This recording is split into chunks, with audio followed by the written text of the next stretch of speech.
Hello everyone, and welcome back to round number 2 of my return to over the board chess. In round number 1, I had just beaten a FIDE master, which I was very happy about in quite a chaotic game.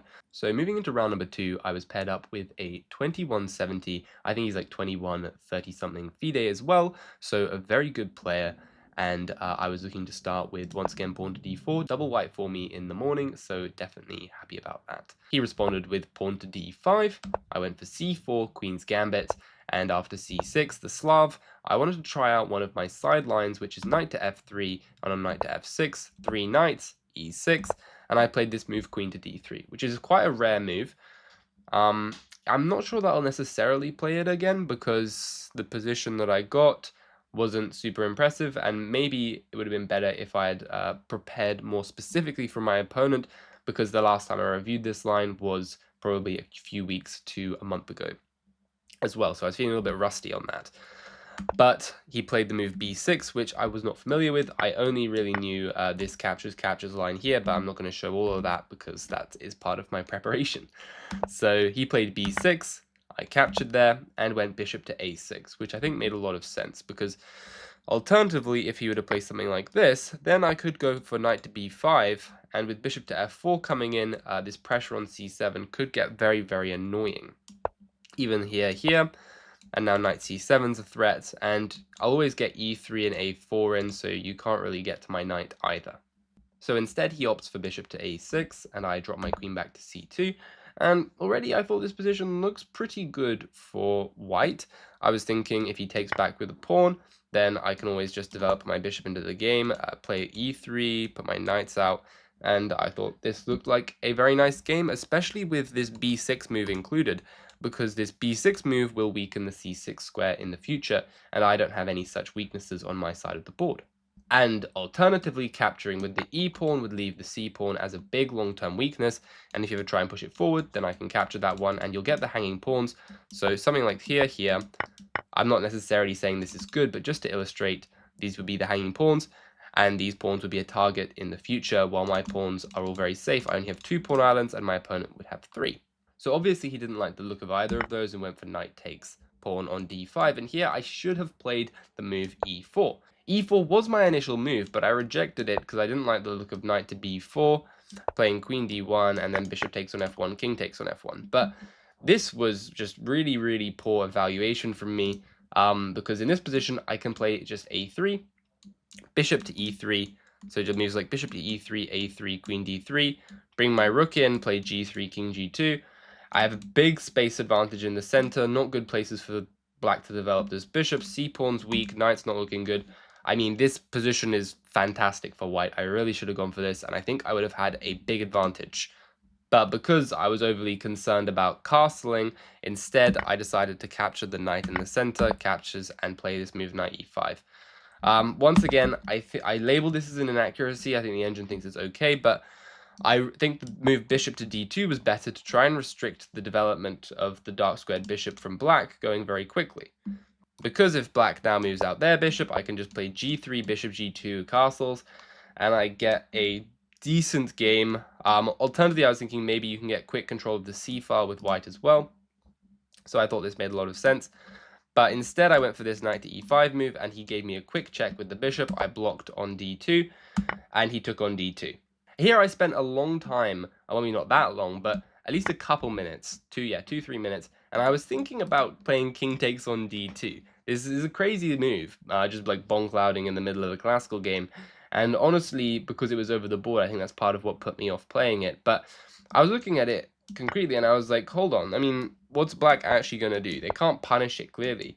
Like queen g5, I just play e3, and if they try and do something like this, then I was thinking, oh yeah, I can just capture here, and you can't get greedy because then you're just going to get checkmated, really, with the rooks and the queens coming in, queens way off here, and this would be very winning for white. So I was like, you know, if I can play e3, exchange the bishops, and exchange the queens, then I'm going to have a favorable endgame because my king is more centralized on d2. That was at least my thought process, but I couldn't bring myself to do it because I was like, okay, well, what if he just keeps the queens on the board? So, like, for example, if he just castles and then exchanges and trades off everything like this, and I was like, I looked at this position, where now the queen's coming in via the dark squares and my pawns are not well protected. So I got around here and I was like, okay, queen h4 would be a threat with a fork, and this looks quite dodgy for me. I might have to play something like g3, then queen f6, and then king goes to e1, queen f3, but now I've created weaknesses over here, and the engine still thinks that this is a equal-ish position, black's slightly better. But I was like, why would I do that to myself when I could just play the simple queen takes on d2, which is what I ended up going for. And here I had another think. I was quite annoyed at this point because I thought the game was probably just going to bail out to being a draw because black eventually has to develop the knight and I kind of have to take it. Otherwise, black's going to get their knight to this annoying square and I would have to play f3, which weakens my position a lot, especially because I'm not going to be castling this game very easily. The alternative I looked at was g3, bishop g2, but then somehow black's bishop is actually the good one, and it will be pressuring my rook, which will end up on the f-file. So if I do, say, like, just get this position, I don't really know, yeah, if this is exactly what would happen, but if something like this happens, now my pawn is under pressure because this rook is behind it, and my bishop's just staring at a pawn wall. It's not very good. So somehow black's light square bishop, which was meant to not be very good, is actually a great piece, and my light square bishop, which was meant to be a great piece, is not a good piece. So I just ended up playing e3 to trade off that bishop. They developed the knight, I traded off as well, and g3, rook f8, and you can probably see where this game is going. I just brought my king up, tried to double the rooks to get a tiny bit of pressure, but I found this move a4, which just completely equalizes the game, because the point is that I've got one passive rook. That's my only problem in the game. He's got all his pieces well optimized, so I've got this one bad rook. But if I can open up the A file for my rook, then I no longer have a bad rook, and that means that this is just dead equal. So he went for queen c7. I exchanged one time because now my rook is under attack on c1, and then I played a5. And here I was like, okay, well, the game is probably a complete draw. I was expecting moves like, I don't know, queen c2, stuff like that. I thought b5 could be played, but it was a little risky. And when he played b5, I actually started to get a tiny bit ambitious. And I'll explain why, because I thought here that he'd missed rook to a3 and rook to c3, which could force me into either an advantageous heavy piece endgame if you want to try and keep them on, because I will gain the c-file, or an advantageous king and pawn endgame, which I thought was winning at the time. So my calculations went rook to a3, and if you want to keep the heavy pieces on with something like, I don't know, let's just say a6 gets played, and then something like this happens, then this is clearly a much better position for white. In fact, white might just be completely winning here. Let's check with the engine.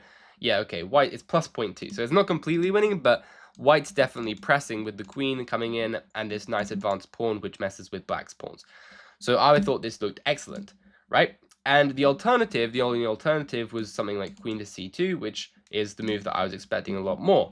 But in this position, I thought that I could trade the queens, play rook to b3, force the pawn to a6, and we'll see why this is important in the future, because now that the pawn goes to a6, and I go rook to c3 to enter the king and pawn endgame after takes and takes, you'll see that this pawn would have been much better on a7 than a6, because with the pawn on a6, that means that the king cannot come over here and attack my pawn on a5, whereas, let's say I hadn't added rook to b3, then the black king would have a path over and could potentially take this pawn in the future if we run out of pawn moves and I get in Zugzwang, and then I would lose the game, which would be extremely sad.